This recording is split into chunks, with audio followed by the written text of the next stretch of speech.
Check the mic and make sure it sound right, boys.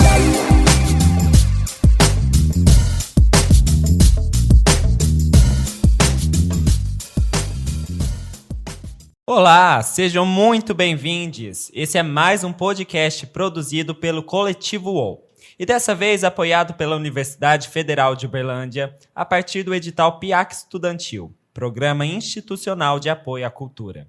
Aqui quem fala é Paulo Vitor Delmindo, Kleber Maronese e Cedson Cabral. Essa série sobre arte, liberdade e sexualidade procura encontrar as diversas relações entre esses três termos a partir de relatos de 4 convidados.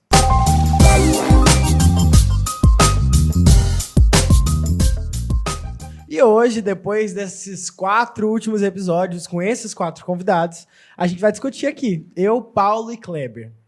A gente vai entender um pouquinho sobre nós e nossas vivências e o que nos afetou depois de toda essa série com tantas informações diferentes.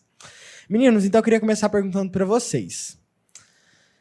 Paulo, quem que é Paulo em relação à arte? Quais são seus projetos, suas vivências?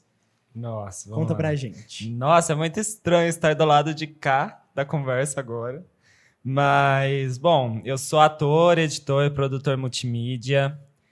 Eu tenho vivência mais com teatro. Comecei aos 7 anos na escola da minha mãe. Aí lá tinha algumas aulas assim, ministradas pela minha prima. Então, assim, comecei teatro em família. E comecei porque eu tinha feito uma participação numa peça, num musical infantil, assim, como astronauta. Prendi a bandeira na lua. Foi a minha participação na peça. E a partir daí, falaram que ia ter aula de teatro. Eu me interessei. Com 7 anos de idade eu comecei, fiz algumas peças lá na escola. Mas conhecer o palco mesmo, assim, a coxia, os bastidores do que é uma produção teatral, foi em 2015, realmente. Eu estava no 8º ano e procurei uma oficina da minha cidade, oficina de arte cênica Sebastião Furlan. E foi lá que eu comecei a produzir e criar realmente, assim, porque antes eu estava na escola, eu encarava aquilo como uma matéria, vamos dizer assim, sabe? Sim. E depois eu vivi realmente o que é o teatro fora da escola. E aí eu pude conhecer mais, tive experiências muito legais. Eu comecei como ator lá, mas logo eu já estava escrevendo uma peça. Eles me convidaram para escrever uma peça para a gente apresentar no final do ano. Eu escrevi A Maldição das Trevas, que foi um processo muito legal, que eu perguntei para todo mundo qual personagem você quer ser. As pessoas escolheram seus personagens e eu montei o roteiro a partir dele, assim. Que doido. E aí a gente apresentou essa peça infantil também, a gente fazia mais infantil no começo. E depois disso eu comecei a dirigir uma turma também. Aí com essa turma eu dirigi a peça O Pequeno Príncipe e uma mini apresentaçãozinha assim, só uma música da Noviça Rebelde. E aí eu tive a experiência de ministrar aulas, né, fazer a preparação corporal desses alunos com a ajuda do meu professor. Mas peraí, quantos você tinha nessa época? Isso foi em Olha, eu entrei em 2015. Aí em 2016 eu escrevi a peça, em 2017 eu estava com essa turma. Em 2018... Tinha 16. 16 anos. 2002 para 2017, 15. 15. Aí eu... Depois, nessa oficina, assim, eu conheci outras pessoas lá da minha cidade. Eu sou de São Sebastião do Paraíso, Minas Gerais, né? Uma cidade pequena, interior, lá no sul de Minas, e é uma cidade assim que não tem muita gente, não tinha, hoje em dia tem, mas não tinha muita gente produzindo, sabe? E eu conheci na oficina outras pessoas que estavam montando uma segunda oficina, filha dessa que eu estava, né? Eles saíram dela e falaram, agora a gente quer fazer uma oficina nossa, me chamaram para participar também. Então teve um momento que eu estava nessas 2 oficinas, eu fiz algumas produções por fora, assim, para inaugurar um teatro que tinha lá. Eu viajei com essa peça para uma cidade do lado da minha, então foi a minha primeira experiência de teatro fora da minha cidade. E aí eu descobri que eu queria ser ator pro resto da vida. E era a hora do vestibular. Então eu falei assim, mano, chegou o momento, ou é agora, né, que eu vou escolher ser ator e encarar esse desafio, que a gente sabe que é um desafio, ou vai ser um momento que eu vou encarar o teatro como um hobby. E aí foi esse impasse que eu encontrei na minha vida. Mas sempre que eu pensei no meu curso, eu pensei em artes cênicas e alguma outra opção. Era sempre artes cênicas, teatro, né? Ou letras, teatro ou pedagogia, teatro ou administração. E sempre teve teatro. Então eu falei assim, se eu não consigo deixar o teatro para trás, é porque é isso que eu preciso fazer. Então eu prestei vestibular, passei aqui na UFA, aqui em Uberlândia. E a partir daí, eu acho que a minha visão de arte se ampliou. Então eu descobri que eu não quero estar só no teatro como ator também. Eu descobri outras possibilidades entrando na UF, entendeu? Assim que eu descobri que tinham técnicos no nosso curso de iluminação, de cenografia, de dramaturgia. Já fiz minha primeira oficina de dramaturgia, já percebi que, nossa, tem muitas possibilidades para eu me expressar artisticamente, não só como ator. E aí eu conheci Sedson, conheci Kleber... Mas durante esse tempo também conheci outras pessoas da UFO que me... Assim, juntos a gente abriu muitas portas, sabe, para o nosso futuro. E também, entrando, né, na pandemia, a gente se viu obrigado a se aventurar também em outras áreas. Então, com essas pessoas que eu conheci na universidade, a gente já foi criando grupo para trabalho audiovisual na internet, né? E eu também fui atrás de uma produtora lá do Rio de Janeiro para fazer cursos, assim, conheci uma galera que para mim hoje é uma segunda família, que abriu portas para outros projetos do audiovisual também.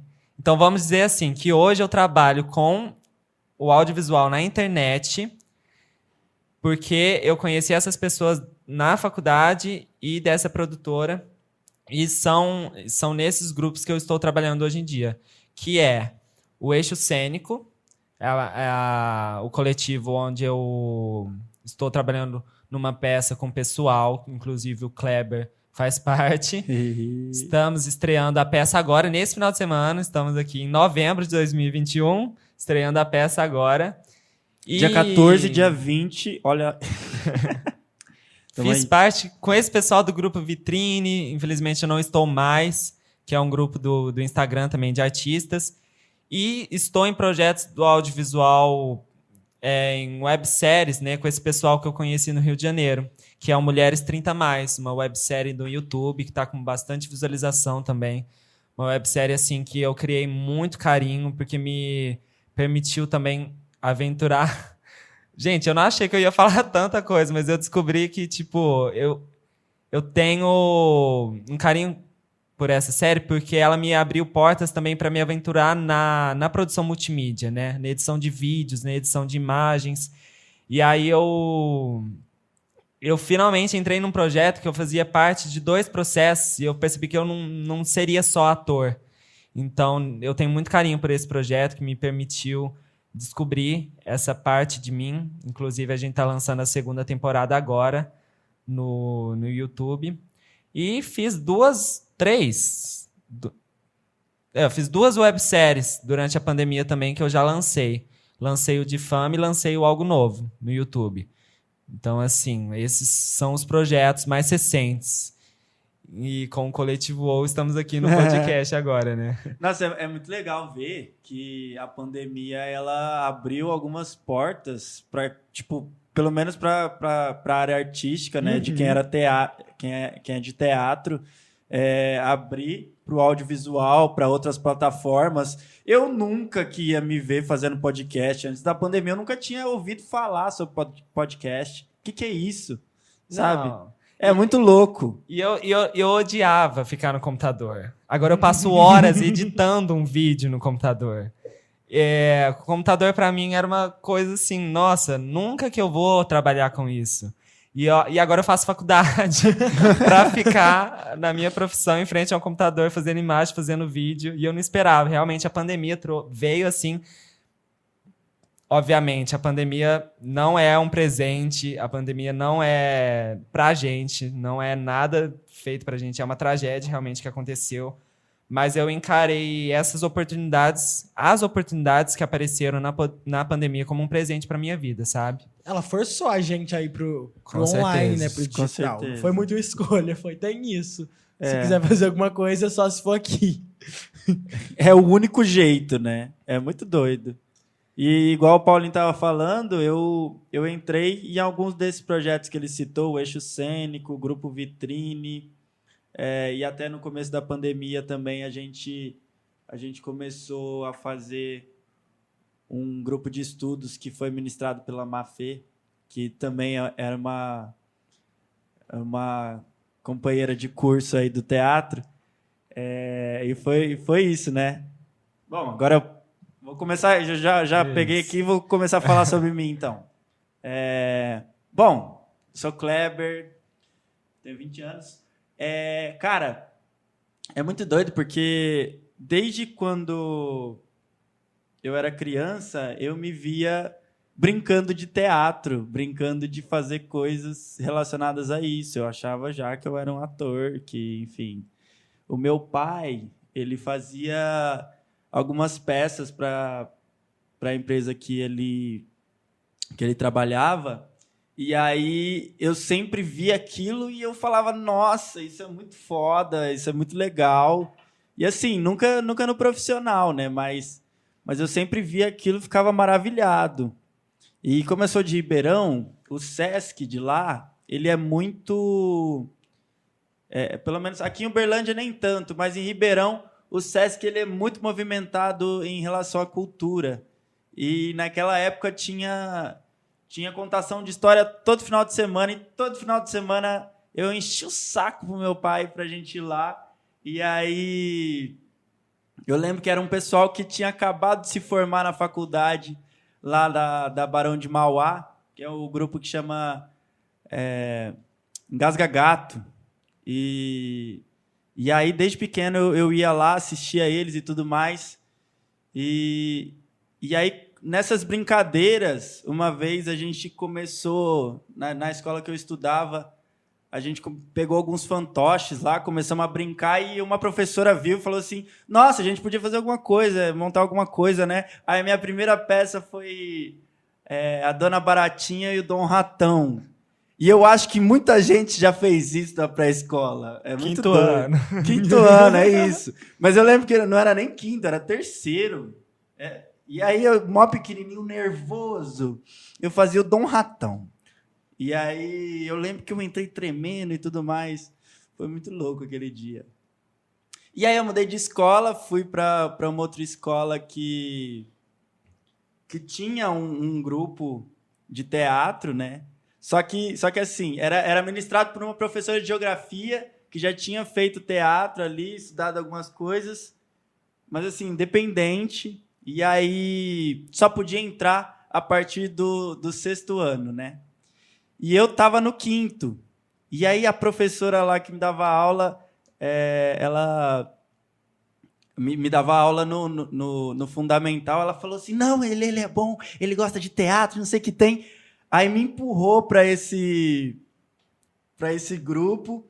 A professora falou assim, olha, eu vou dar uma chance, mas se ele começar a fazer alguma coisa de errado, sei lá, enfim, eu vou deixando ele aí, ver no que dá. Acabou que, por incrível que pareça, eu fui um dos personagens principais do espetáculo, e a primeira peça, realmente, que eu falo assim, Dona Baratinha e Dom Ratão foi uma peça, mas não foi um espetáculo que você fala, nossa, isso aí, cara, sei lá. Não tinha nenhuma fala. Eu falava, sei lá, oi, Dona Baratinha, né? Coisa de criança. E essa foi um espetáculo que foi inspirado na comédia dell'arte. Então, tinha vários dos... A gente fez, para vocês terem uma ideia, a gente fez oficina de improviso Eita, oficina de circo para fazer o espetáculo. E foi muito louco, porque hoje em dia, estudando teatro, eu vejo que realmente aquele treinamento que aquela professora estava dando é uma coisa assim que de alto nível. Assim, na faculdade, a gente poderia muito bem ter aqueles ensinamentos que aquela professora de geografia foi buscar para proporcionar para a gente, né? E é muito louco como que a arte muda a vida das pessoas, né? E aí, depois dessa montagem que eu fiz, essa professora saiu da escola, passou num concurso para,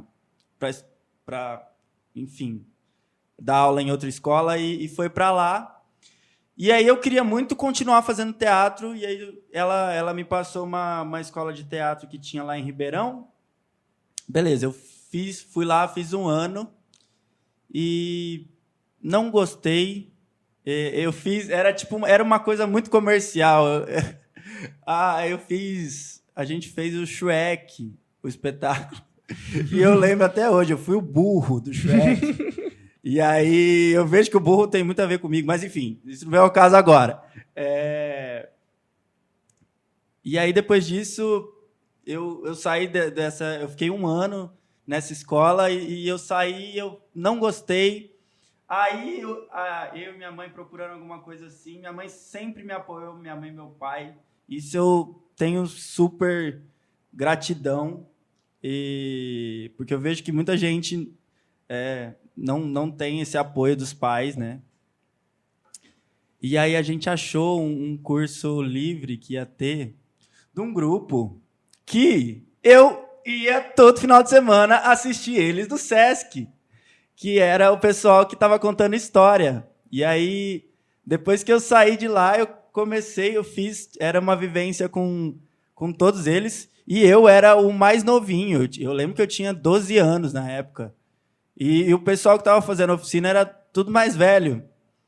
E aí eu fui, e eu não estava nem aí, e eu fui, me joguei e tudo mais. Depois, a partir daí, um dos integrantes lá do grupo tinha um núcleo de pesquisa em performance. E aí precisava de uma criança para fazer lá uma participação no espetáculo que eles estavam montando. E eu entrei. E dali eu fiquei 5 anos nesse núcleo de performance. E aí foi que me abriu várias portas, assim. E uma coisa que aconteceu junto com isso foi que o meu pai, ele era palhaço. Ele ia por hobby mesmo, fazia as coisas lá e tudo mais. E eu sempre gostei, ia junto com ele, vestido igual ele, enfim.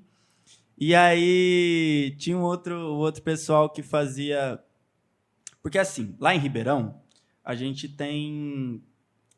tinha, né, uma grande classe artística surgindo por conta da faculdade da Barão, que estava formando vários artistas, só que esse pessoal precisava colocar em prática as coisas, só que não tinha lugar para esse pessoal botar em prática. E aí uma galera se juntou e falou assim, bora criar um núcleo de palhaçaria e experimentar na rua tudo o que vier aí. E aí comecei assistindo e no final eu estava em cena junto com o pessoal, o mais novo, de novo, pequenininho lá. E aí comecei também nessa vertente do palhaço. E aí depois, enfim, aconteceram várias coisas da minha vida, voltando para o núcleo. Fiz várias montagens, várias coisas assim, em relação a palhaço, em relação ao teatro também, que o núcleo de performance e a palhaçaria me abriram isso, né? Porque eu estava muito em contato com esse pessoal da área da cultura, que estava muito latente ali em Ribeirão Preto. E eu vejo que foi uma... Qual a palavra? Sei lá. Foi uma oportunidade de ouro que eu tive de estar ali com aquelas pessoas, mesmo que elas fossem maiores que eu, mas eu estava ali jogando e eu era menor? Eu era menor, mas eles falavam comigo no mesmo nível que se falasse com adulto, porque é isso. E eu pedia também, não me trata como criança, não. É isso, tamo junto. E foi muito legal, era muito massa. Isso me ajudou muito a crescer como pessoa, assim, porque é isso, você está andando só com adultos, você vai ter uma outra visão do mundo, né? E aí eu fiquei um pouco afastado depois, porque esse núcleo ele acabou, o núcleo de performance. E aí eu estava me vendo muito querendo fazer arte e tudo mais. E na minha escola, no 3º ano, eu apresentei o projeto pro diretor, que eu queria dar aula de teatro com todas as vivências que eu já tinha tido,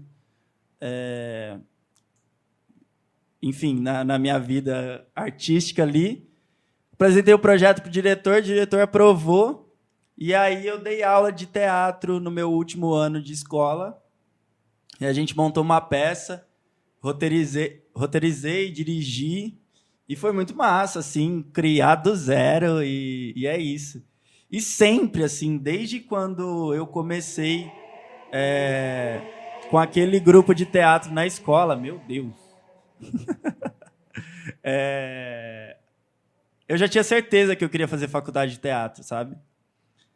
E aí, depois que eu saí da escola, fiz o Enem e consegui entrar na UFA, assim, foi uma oportunidade de ouro. E é isso. Você pode falar o que veio depois, mas, enfim, já falei demais. Agora é sério, só pode falar um pouquinho sobre... A gente quer saber de você. Meu Deus, eu tô até rouco, olha. Ai, tô achando muito legal escutar de vocês, história de vocês. Mas vamos lá, vou falar sobre mim. Eu sou Cedson Cabral. Eu tenho 19 anos. E eu costumo falar que eu comecei a fazer teatro com 7 anos.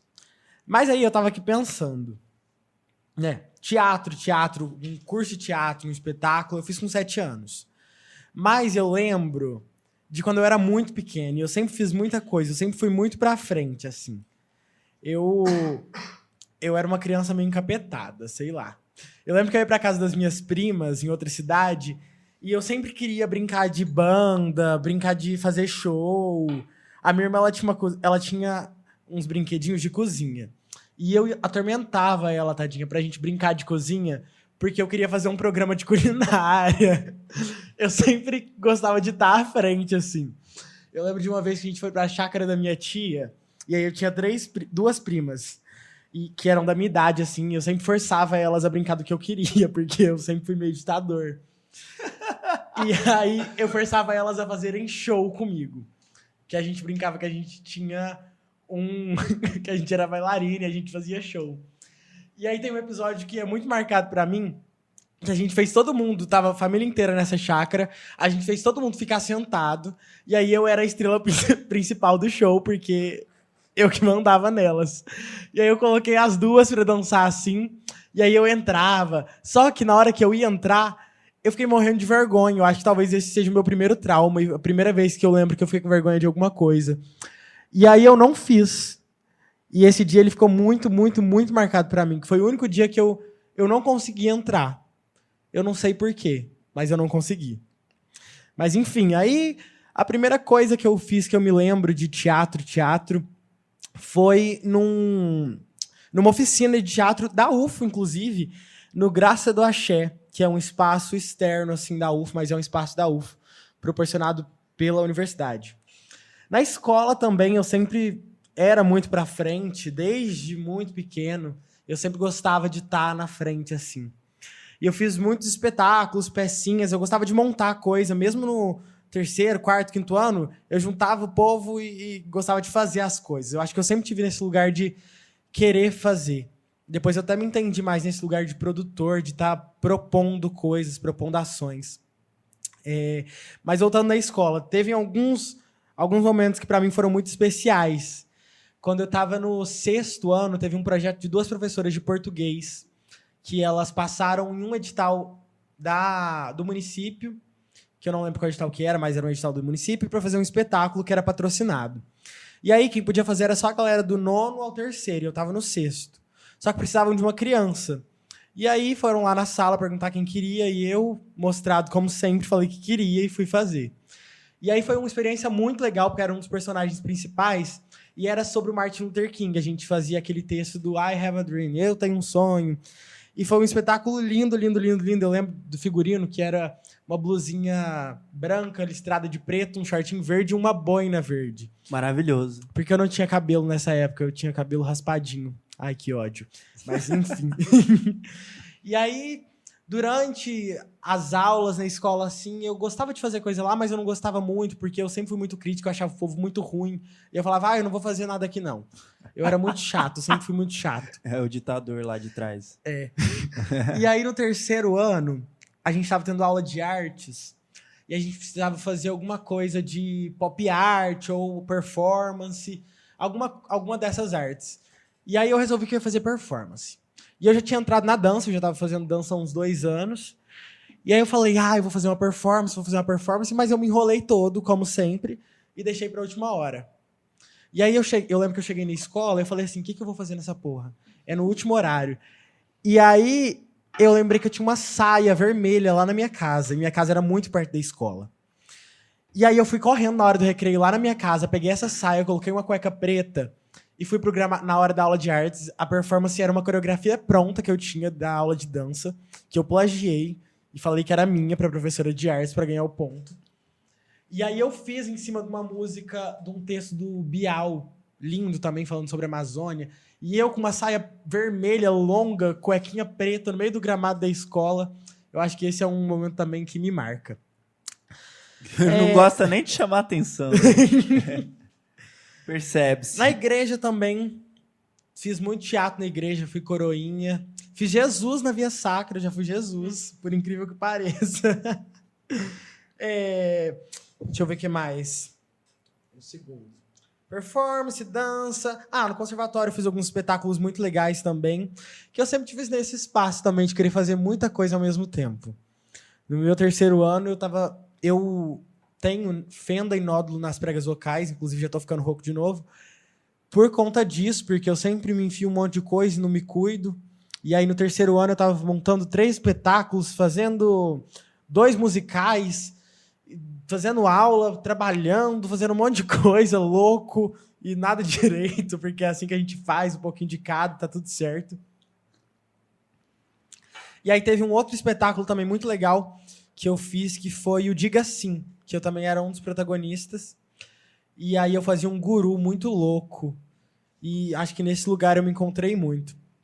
Na UFO, quando eu entrei na UFO para fazer como UFO, tem um episódio que me marca também bastante, que foi quando eu disse, não, eu quero fazer teatro. Que eu tava no Comufo, eu tinha uns 12 anos mais ou menos, e aí tava tendo a amostra de cena do pessoal do curso.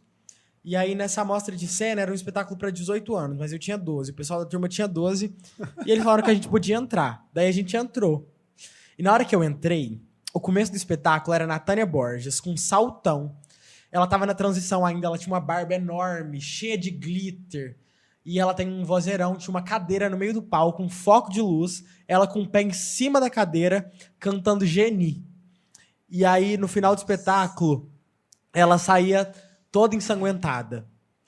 E aí eu, menino viadinho que era, me choquei muito com aquilo e aquilo mexeu muito comigo. Eu acho que foi ali que eu falei, eu sempre quis fazer teatro, mas quando eu vi aquilo, eu falei, caralho, é isso que eu quero fazer.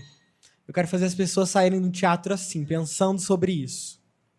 É isso, aí depois entrei pra UFO e aí fiz um monte de projeto também, mas eu acho que a minha trajetória é mais ou menos essa. Legal. Vamos seguir as perguntas.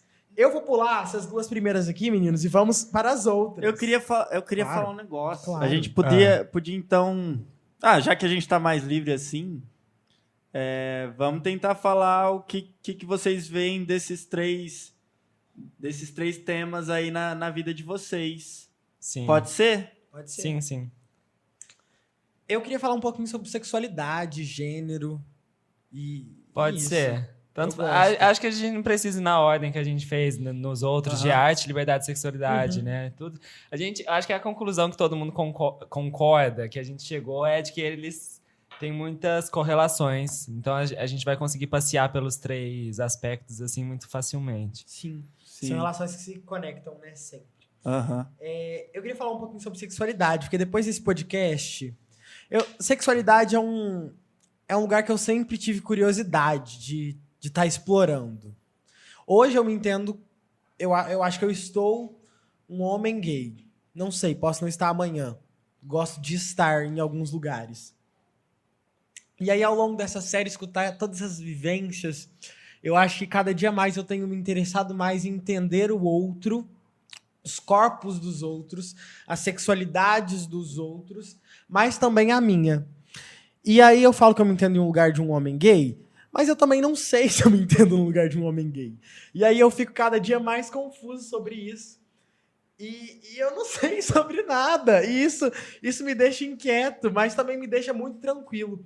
Porque eu aceitei pra mim mesmo que tá tudo bem mudar e ter várias opiniões. Agora achar uma coisa e depois outra. Essa não binariedade que a gente conversou muito nesse podcast, a binariedade também, a travesti, né, a mulher trans, eu acho que são lugares que eu acho interessante escutar as vivências dos outros. Os corpos dos outros e as lutas dos outros me interessam muito. Mas de todas as vivências e opiniões que a gente escutou, eu acho que eu concordo muito quando... Não lembro o que eu concordo muito. Eu esqueci o que eu concordo muito. Ai, que bom. Pensa, quem são as 4 pessoas? De qual deles você tá falando? A Maia Lafileto e a Luke e a Lara Pires. Tô falando da Maia. Da Maia. Me fugiu total a cabeça agora. Mas tudo bem. Depois vem. Quando vier eu falo. Eu esqueci completamente. Mas e sobre sexualidade, meninos? Eu acho que para fazer um gancho com isso que você trouxe, em relação a gente próprios, né? Quem somos nós em relação à sexualidade e a nossa identidade de gênero, assim. Eu acho que é uma questão que eu estava pensando muito antes já desse podcast, assim. Eu já estava em dúvidas, em questões em relação à minha identidade de gênero. Porque eu acho que quando eu descobri a sexualidade, assim, a gente descobre bem mais cedo do que a gente acha que descobre, né? A gente vai olhar para nossa infância, ela já se manifestava de alguma maneira. E eu concordo com a visão que a gente trouxe nesse podcast, que sexualidade não é sexo, a gente não tá falando de sexo, Sim. né? A gente tá falando de relações que nós temos entre corpos, entre pessoas, a maneira como a gente se comporta e como a gente lida com isso, né? Nossas vontades, desejos, são muitos aspectos além do sexo, do prazer. E eu acho que, olhando assim, quando eu descobri a sexualidade em si, quando eu comecei a pensar sobre ela, eu olhava para ela de uma maneira que era quem eu amo, com quem eu quero me relacionar, sabe? Demais. E antes disso, eu percebo agora que eu tinha que ter parado e olhado para mim quem eu quero ser, em primeiro lugar. Porque antes da gente amar, antes da gente querer alguém, a gente quer a si próprio, né? Uhum. Então, agora que eu acho que eu tô passando por esse processo, eu tenho certeza que a UFO me ajudou 100% nisso, porque eu conheci outras pessoas e só me confirmaram coisas que eu não queria aceitar, entendeu? Então, eu acho que assim, eu estava num processo antes desse podcast de questionar a minha identidade de gênero, que antes era cisgênera, homem cisgênero.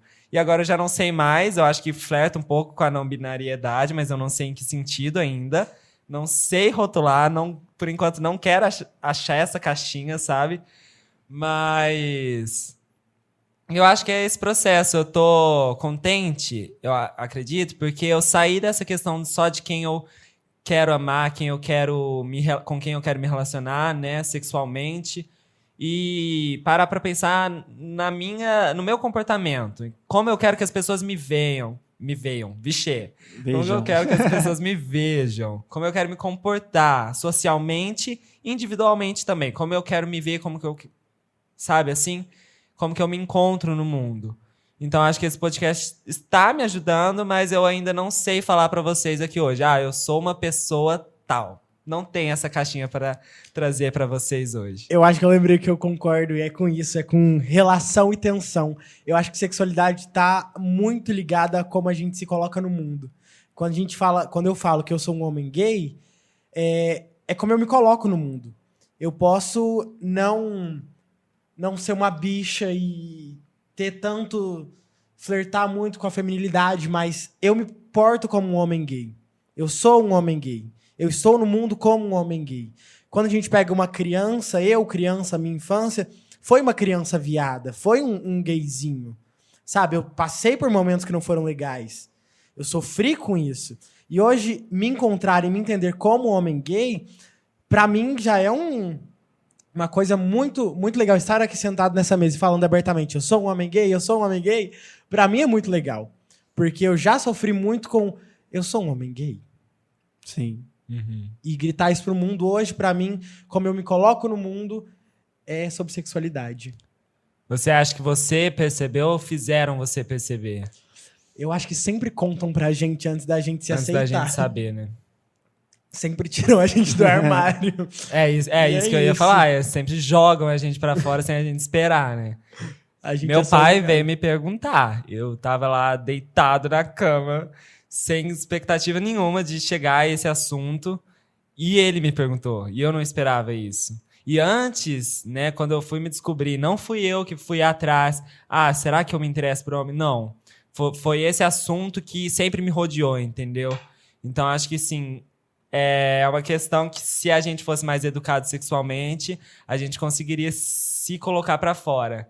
Mas acho que, por enquanto, é sempre a sociedade que tá jogando a gente pra fora do armário, né? Demais. Bom, eu me entendo como um homem hétero. E eu vejo que é muito difícil, tendo várias pessoas do meu meio e presenciando, é muito foda saber que existem essas amarras ainda da sociedade, tendo... Dá um pouco de dor saber... Eita, caralho! O microfone foi pro chão aqui. Que nos dias de hoje ainda tem pessoas morrendo pela sexualidade que ela nasceu e que ela não sabe ser outra pessoa senão ela mesma, entende? Ser morto por ser quem você é. Sim. Isso é muito louco. É muito o que a gente tá falando no podcast, né? São várias lutas, né? Tem gente que tá lutando até hoje pra sobreviver. Ainda falando sobre mim, quando eu falo aqui, eu estou um homem gay, e aí esse podcast, ele bagunçou tanto com a minha cabeça, mas de uma forma legal, eu estou um homem gay hoje. Mas eu não sei mais em que espaço eu me encontro. É muito uma palavra... Eu não sei mais em que espaço eu vou me encontrar amanhã, sabe? Eu falo hoje, eu tenho um grupo de amigas que eu não falo que eu sou gay. Eu falo que eu tô aí, minha filha, pro jogo, porque eu sempre me entendi como estar pro jogo. Tô aí. Não sei se amanhã... Eu não tenho uma atração sexual jogando tão forte por mulheres. Mas também não é um negócio que eu falaria, não vou fazer. Se rolar, rolou também, sabe? Eu sou muito... Tô aí. Mas é isso. Sabe um parêntese que eu queria fazer? É porque eu acho que a gente, assim, tem que assumir a bolha que a gente vive, né? Principalmente depois que eu vim pra Uberlândia, eu passei a viver mais nessa bolha, mas eu acho que o Setson é daqui, é uma cidade maior, e permite mais isso, o Kleber também. A gente é acostumado a falar isso porque a gente traz esses assuntos pra mesa de bar. A gente tá no rolê, é esse assunto que a gente tá falando. Mas eu tenho certeza que muita gente que tá em casa, esse assunto é novidade. Talvez tenham pessoas que nunca tenham ouvido esses termos, sabe? Cisgeneridade, transgeneridade, binariedade e não binariedade. Então, assim, é interessante a gente sempre estar conhecendo termos que outras pessoas usam para referir a si próprios, porque essa é a nova linguagem. É a maneira como a gente se comunica hoje em dia, né? E eu acho que é sempre importante a gente tentar entender o próximo. Então, eu acho que assim, a gente não explicou esses termos antes, mas tem muito, né, material disponível aí pra gente. Então é interessante a gente parar e pesquisar um pouco sobre isso, porque, gente, não é sobre você, mas é sobre os outros. E você tem que entender que você vive numa sociedade, né? Então, a partir do momento que você está numa sociedade, você tem que tratar os outros como eles querem ser tratados. Então, assim, vamos lá, vamos pesquisar o que é binariedade, o que é cisgeneridade, porque talvez vocês não saibam, mas se vocês se identificam com o gênero que deram, né, para vocês no momento que vocês nasceram, vocês são pessoas cisgêneras. E isso não é revolucionário, isso é uma maneira da gente... É só uma nomenclatura. E vocês fazem parte disso, então não vamos Ignorar. E outra coisa que eu queria falar, é por isso que eu entrei na questão da bolha. A gente fala muito sobre isso, então pra gente é muito comum virar e falar assim, eu estou um homem gay. Mas vai abrir margem pra pessoas Sim. falarem que a gente escolhe ser um homem gay. Não. Sim. E não é isso. Eu sei que não é essa a Eu intenção. entendo que realmente abre margem, mas não é uma escolha. É não porque é uma conhecendo escolha. o público que a gente pode como estar é um público lidando, geral, entendeu? Sim, eu super entendo. Não é que eu escolhi estar um homem gay hoje. Hoje eu estou me entendendo como um homem gay. E é um processo, é tudo processo. Tanto que são, igual a gente estava falando, são rótulos que às vezes a gente... são tantas coisas, tantas... Não é áreas a palavra, mas tantos nichos que existem hoje em dia. Beleza, eu gosto de homem, então eu sou gay. Mas existe... Sei lá. Você é um homem, se você é um homem. Não, você é gay. Só se você for um homem, em primeiro lugar. Então, a gente parte do gênero, né? Pois é, sim. Então, falar da orientação sexual já designa o nosso Algum gênero também. sim. Por isso que é muito complexo. Mas é isso, não abrir margens também, né? Não fortalecer esses outros discursos. Porque são processos. E processos são evoluções. A gente pode sim estar uma coisa agora e depois outra, mas não é questão de escolha. É questão de processo e de entendimento de si mesmo. Entendimento, eu acho que é a palavra. E eu acho já que a arte ajuda muito nisso. Com certeza. E falando por experiência, assim, não tem como a gente falar por todo mundo, mas a gente vai estar sempre citando a nossa experiência, mas é porque o objetivo desse podcast é a gente analisar a correlação desses termos a partir de vivências. Então, falando da minha especificamente, eu só pude estar falando aqui com vocês hoje sobre esse assunto, eu acho que porque lá em 2015 eu fiz a escolha de entrar para a oficina de artes cênicas e conhecer a diversidade, sabe? Sair da minha bolha heteronormativa na escola e conhecer um pouco mais sobre isso. E desde então não parei mais. Então, acho que a arte que fez realmente esse papel de me ajudar a entender. Aí, já entrando na questão do que é arte para mim, é essa forma da gente se expressar. Como eu citei, eu acho que no podcast com a Lara. O ser humano precisou criar uma forma de se comunicar de uma maneira que ele não conseguia antes. Seja para falar com as divindades, nos rituais que eram feitos antigamente, que daí veio o teatro, né? A gente sabe que vieram lá das festividades para Dionísio, por exemplo.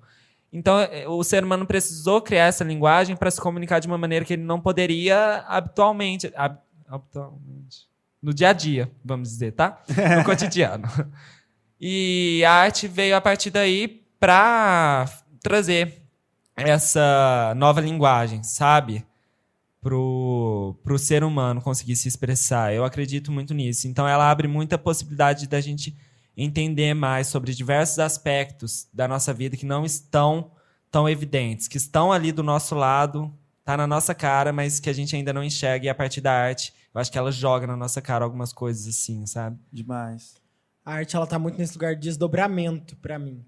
Eu encaro a arte muito, até pelo podcast que eu falei também da Lara, como uma manifestação muito política. Eu acho que ela fala sobre política, e é política não no sentido de direita e esquerda, mas política no sentido de vivências mesmo. Se eu falo sobre esse copo e esse copo incomoda eu, Paulo e o Kleber, é política esse copo. Tudo é político. Estar é político, né? Por isso que eu acho que sexualidade está muito entrelaçado à arte. Porque sexualidade é ser. Ser é sexualidade. E na arte, nós estamos para ela, né? Então a sexualidade, ela tá totalmente entrelaçada. Não tem como tá o Kleber lá fazendo arte sem a sexualidade dele. Tem sempre sexualidade, arte e liberdade. Bom, eu vejo juntando os três assuntos, eu vejo que desde pequeno eu tive essa liberdade em relação a me sentir bem junto de pessoas mais velhas que eu, que já tinham um entendimento maior com o mundo, enfim, com todas as vivências e que já sabem realmente o que querem, o que deixam de querer, o que é certo, o que é errado para eles, né? E é muito doido porque tá em contato com pessoas ajuda muito a gente entender sobre a nossa arte, principalmente, e sobre quem nós somos. Porque quem seria a gente sem ter pessoas do nosso lado? Vocês já pararam para pensar isso? Porra, eu só sou quem eu sou pelas pessoas que já estiveram junto comigo. Porra, eu sou... Sei lá, eu sou carinhoso por conta da minha mãe. Eu sou extrovertido por conta do meu pai. Eu, sei lá... E sem falar em familiares também, né? A gente pode ver amigos mesmo, porque se a gente for para reparar, todos os amigos, a gente tem... a gente começa a andar muito com uma pessoa, a gente já pega uns trejeitos dela, a forma de falar, a forma de agir, e tem muito isso da relação, né? A gente se relacionar com pessoas nessa... Não troca de fluidos, igual a Maia tinha dito, mas é bem isso, a troca de experiências, né? Eu acho que é um pouco disso, assim. Tem sempre uma tensão. Sim. Mas eu acho que as duas coisas caminham juntas, assim. Eu acho que, em questão da relação da sexualidade com a arte, eu acho que tem uma parte que é muito explícita para mim, que é a parte da performatividade, que está totalmente relacionada ao nosso modo de se colocar no mundo, né? De fazer as pessoas te enxergarem. E isso é muito artístico, porque para você se maquiar, né? Para você escolher a lace, talvez, que você vai usar naquele dia, isso é puramente arte, sabe? Você está, assim, criando, está se assumindo, mas, ao mesmo tempo, você está criando, entendeu? A própria drag, assim, que tem um pouco de relação com o gênero também. Mas, sabe, a performatividade, talvez, no dia a dia, na coisa mais simples que a gente faça, isso tem muito a ver com arte também. Sim. Porque são composições, a gente está sempre se construindo, né? E pensando a maneira como a gente quer se comportar. Então, tem muito de um processo artístico nisso. Sim. Sobre como a gente quer se comportar e sobre liberdade e arte, tudo misturado. Eu acho que eu venho pensando há algum tempo sobre isso. Como que eu me porto, né? Como é que a gente se porta e até que ponto que é liberdade mesmo eu tô me importando para poder me encaixar em alguma dessas caixinhas. Porque eu quero encaixar. Eu tenho essa necessidade de estar em algum lugar. E se eu me porto de algum jeito, talvez eu não me encaixe nessa caixinha. E aí eu mudo meu jeito de me portar. E aí eu tô muito nessa vibe de quem sou eu? Tem um texto da Clarice muito forte que é: se eu fosse eu, o que eu faria? E aí, gente... É muito pano pra manga, é um outro podcast. Já explode a cabeça. Porque eu acho que tá muito nesse lugar da liberdade de... Será que eu realmente tenho liberdade pra ser eu? Sim. Não sei se tenho. E será que porque eu não sei nem quem sou eu de fato. E será que você é uma coisa que a sociedade construiu? Tem isso também, né? Nós somos moldados, né? É o que você falou, as pessoas... Eu só sou quem eu sou... porque eu tive pessoas que passaram na minha vida, pelo meu pai, pela minha mãe. Eu sou artista hoje porque meus pais me apoiaram nessa jornada. Sim. E eu sou artista do jeito que eu sou por isso. Você é artista do jeito que você é porque você teve toda uma vivência, uma trajetória. O Paulo é do jeito que ele é porque ele teve toda uma vivência, uma trajetória. E é isso que eu tenho pra falar. Só mais uma coisa que eu pensei durante esse período aí, que pra mim a liberdade está muito relacionada ao julgamento também, que eu acho que não sei se foi uma palavra que a gente trouxe nesses episódios, porque a gente se sente livre quando a gente não é julgado, né? A gente se sente livre quando a gente sente que as pessoas não estão te olhando com um olhar de crítica. Sabe? Quando você pode ser simplesmente para ser mesmo, não para convencer ninguém, ou que alguém não esteja esperando alguma coisa de você. Então, tem lugares que a gente se sente livre, talvez justamente por conta do julgamento, que é um toque aí que a gente precisa dar também. Vamos parar de julgar as pessoas, porque cada vez mais a gente quer se sentir livre. Eu acho que o julgamento está muito próximo você tira a liberdade da prisão. da pessoa. De tirar a liberdade. Sim, eu não tinha pensado nisso e faz muito sentido. Tem mais alguma colocação, meu amigo Kleber? Acho que não. Tem muita. Eu tenho muita colocação. Esse é o problema. Mas já estamos com 50 minutos e 17 segundos aqui. Ai, gente, eu queria dizer que eu tô Segunda muito... temporada vem aí. Mentira, gente. Queria dizer que sou muito agradecido de estar aqui com vocês. Nesse momento, gente, estamos dando as mãos, os três, tá bom? Só pra vocês saberem. Eu queria muito fazer alguma coisa que eu gostasse de fato. E eu acho que essa série foi uma série que eu gostei de fazer. Foi um negócio que me moveu. Aprendi muito que eu não sabia. Expandiu muito as minhas ideias, meus conceitos de liberdade, arte e sexualidade. Foram convidadas muito especiais que eu agradeço demais por terem topado fazer. Sim. Agradeço a UF por ter dado essa oportunidade, ter criado esse edital maravilhoso. E a vocês por ter conhecido vocês. Vocês são maravilhosos, amo vocês. E é isso. Maravilhosos. É, uma coisa que eu penso também sobre esse período que a gente teve é que a gente é realmente muito louco de juntar esses 3 termos. Porque, assim, são termos que eu nunca pensei que poderiam estar juntos no mesmo podcast, sabe? Mas eu acho que deu um resultado muito legal. Sim. E a gente percebeu que são 3 aspectos da vida de todo mundo que talvez a gente não para reparar, mas eles estão muito ligados. Então, eu agradeço de verdade vocês por terem topado, né, da gente, os 3 estarmos juntos assim, nesse podcast. Ainda mais, para complementar isso, é uma loucura necessária, porque esses 3 temas a gente viu que tem muita coisa em comum que é necessária ser discutida, sabe? Porque uma coisa não tem como se desvincular da outra. A arte não existe sem liberdade. A liberdade não existe sem a arte. E a sexualidade não existe sem a liberdade. E agradecer também ao Thales, que esteve aqui com a gente os 2 dias gravando o podcast. Isso aí, obrigado, Thales! E todo mundo que tornou, né, esse projeto possível estar sendo lançado aí. É muito significante pra gente. E dizer para vocês que o Coletivo O está só começando.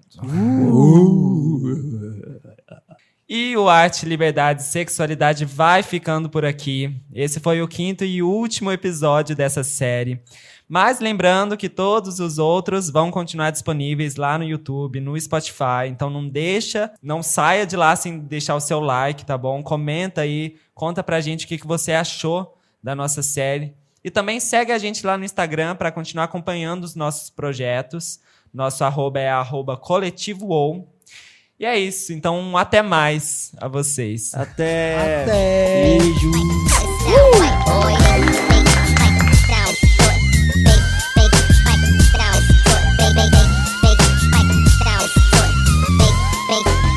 It sound right, boy.